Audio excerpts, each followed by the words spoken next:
से ग्लूकोज बन सकती है।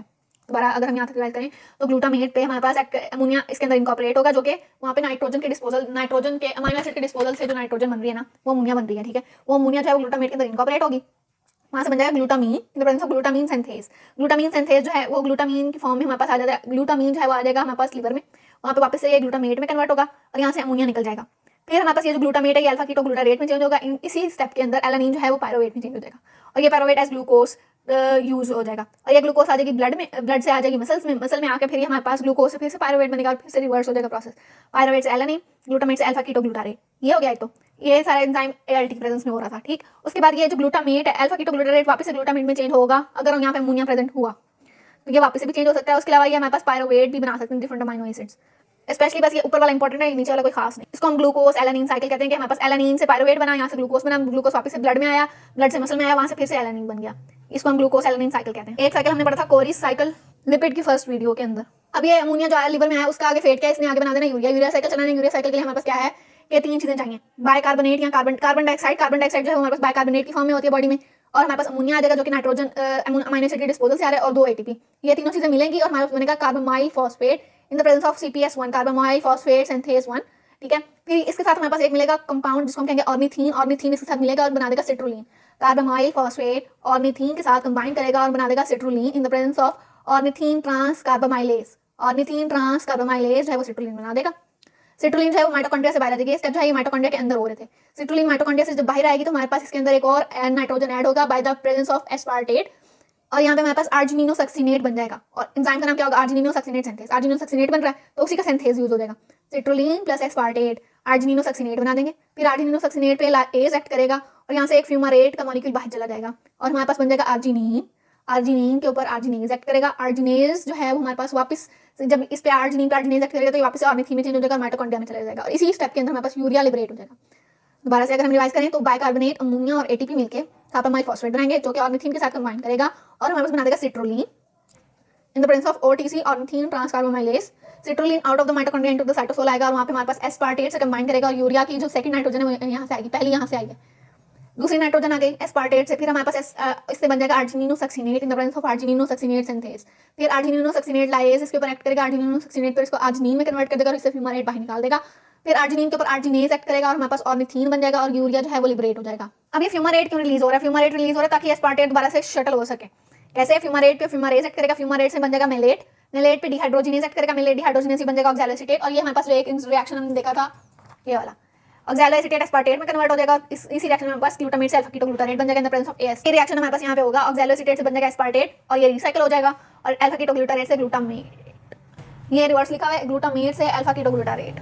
ये साइकिल को रेगुलेट करता है CPS1 कार्बामाइल फॉस्फेट सिंथेज 1, जिसको हमारे पास रेगुलेट करता है एक मॉलिक्यूल जिसका नाम है N-एसिटाइल ग्लूटामेट। N-एसिटाइल ग्लूटामेट कैसे बनता है, हमारे पास एसिटाइल को और ग्लूटामेट मिलने से in the presence of N acetyl glutamate synthase. यानी कि यूरिया साइकिल की रेगुलेशन देखें तो शॉर्ट टर्म रेगुलेशन तो हमारे पास यही है कि N-एसिटाइल ग्लूटामेट जो है वो रेगुलेट करता है CPS1 को, जो कि रेगुलेट करता है यूरिया साइकिल को। और हमारे पास लॉन्ग टर्म रेगुलेशन ये है कि हम डाइट की वजह से भी हो सकता है। इसके बाद ये जो एंजाइम है CPS1, इसी का एक और एंजाइम होता है CPS2। CPS1 जो है हमारे पास यूरिया साइकिल के अंदर यूटिलाइज हो रहा है, माइटोकॉन्ड्रिया के अंदर प्रेजेंट होता है। CPS2 जो है कार्बामाइल फॉस्फेट सिंथेज 2, यहाँ पर साइटोसोल के अंदर प्रेजेंट होता है। ये पायरिमिडीन सिंथेसिस यानी कि न्यूक्लिक एसिड की सिंथेसिस के अंदर यूज होता है। इसके अंदर सोर्स ऑफ नाइट्रोजन अमोनिया है, इसके अंदर सोर्स ऑफ नाइट्रोजन जो है वो गामा अमाइड ऑफ ग्लूटामीन है। इसके हमारे पास रेगुलेटर कौन है, NAG यानी कि N-एसिटाइल ग्लूटामेट, और इसका रेगुलेटर कौन है हमारे पास, एक्टिवेटर है PRPP फॉस्फोराइबोसाइल पायरोफॉस्फेट, एंड इसका हमारे पास इनहिबिटर क्या है UTP। इसके बाद अगर अमोनिया मेटाबॉलिज्म की बात करें तो हमारे पास अमोनिया के सोर्सेज क्या क्या है। नंबर 1 हमारे पास ग्लूटामीन के ऊपर जब ग्लूटामिनेज एक्ट करता है तो ये हमारे पास ग्लूटामेट में कन्वर्ट होता है और अमोनिया को लिबरेट करता है। ये हमारे पास ग्लूटामीन से अमोनिया का एक सोर्स था। सेकंड सोर्स क्या है हमारे पास, इंटेस्टाइनल बैक्टीरिया के पास होता है एक एंजाइम यूरिएज जो है वो यूरिया के ऊपर एक्ट करता है, उसके अंदर से अमोनिया को निकाल देता है।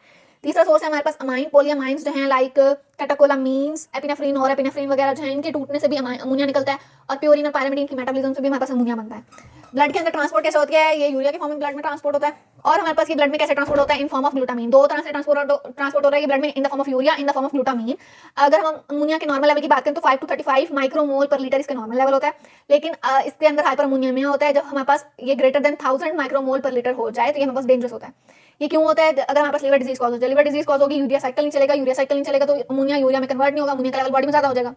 अमोनिया का लेवल अगर ज्यादा हो जाएगा तो हमारे पास ये न्यूरोटॉक्सिक होता है, ये इमरजेंसी कंडीशन है। हमारे पास यहाँ पे ट्रेमर होंगे, सोनोलेंस होगी, स्लर्ड स्पीच होगी, यानी कि जैसे अल्कोहल वाले पेशेंट्स के अंदर नहीं होती जिनकी आवाज अटक रही होती है बोलते हुए, वैसी कंडीशन होगी। वॉमिटिंग आएगी, सेरेब्रल एडिमा होगा और ब्लरिंग ऑफ विजन होगा। इसकी दो टाइप्स हैं हाइपरमोनीमिया की, एक है एक्वायर्ड और एक है कंजेनिटल। एक्वायर्ड के अंदर क्या है हमारे पास कॉजेस, वायरल हेपेटाइटिस हो जाए, वायरस की वजह से कोई भी लिवर की इन्फ्लेमेशन हो रही है, या फिर हमारे पास हिपैटोटॉक्सिन, कोई ऐसे टॉक्सिन जो कि लिवर को इफेक्ट करें, या फिर लिवर की सिरोसिस हो जाए, यानी कि लिवर से जितनी भी रिलेटेड डिजीज हैं उनसे हमारे पास क्या होगी, एक्वायर्ड हाइपरमोनीमिया। कौन कौन सी कॉज है, वायरल हेपेटाइटिस, हिपैटोटॉक्सिन्स और लिवर सिरोसिस। इसके बाद हमारे पास है कंजेनिटल। कंजेनिटल ये है कि हमारे पास जेनेटिकली ही यूरिया साइकिल के कोई एंजाइम्स लैक कर रहे हैं। इसके अलावा हमारे पास एन एसिटाइल ग्लूटामेट सिंथेज जो कि रेगुलेट किसको करा था, CPS1 को रेगुलेट करा था एन एसिटाइल ग्लूटामेट बना के वो, या फिर ऑर्निथिन परमीएज जो कि इसको ऑर्निथिन को माइटोकॉन्ड्रिया से जो है साइटोसोल से माइटोकॉन्ड्रिया में डाल रहा था। इनकी कमी की वजह से हमारे पास क्या होगा, कंजेनिटल हाइपर अमोनीमिया। अब इसकी टॉक्सिसिटी की, अमोनिया की टॉक्सिसिटी से क्या होता है, सबसे पहले हमारे पास ये होता है कि अमोनिया ज्यादा होने की वजह से ना अल्फा कीटोग्लूटारेट जो है वो ग्लूटामेट में कन्वर्ट होता है। अगर अमोनिया ज्यादा होगा ना तो ये रिएक्शन हो जाएगा उल्टी डायरेक्शन में, अल्फा कीटोग्लूटारेट से बनेगा ग्लूटामेट, वो ग्लूटामेट क्या करेगा, वो ग्लूटामीन में कन्वर्ट होना स्टार्ट हो जाएगा। जब वो ग्लूटामीन में कन्वर्ट होगा तो हमारे पास क्या होगा कि TCA साइकिल जो है वो कम होगा। वो कैसे कम होगा, क्योंकि अल्फा कीटोग्लूटारेट जो है वो हमारे पास TCA साइकिल में यूज हो रहा था, सिट्रिक एसिड साइकिल जो कि ATP प्रोड्यूस करा रहा था।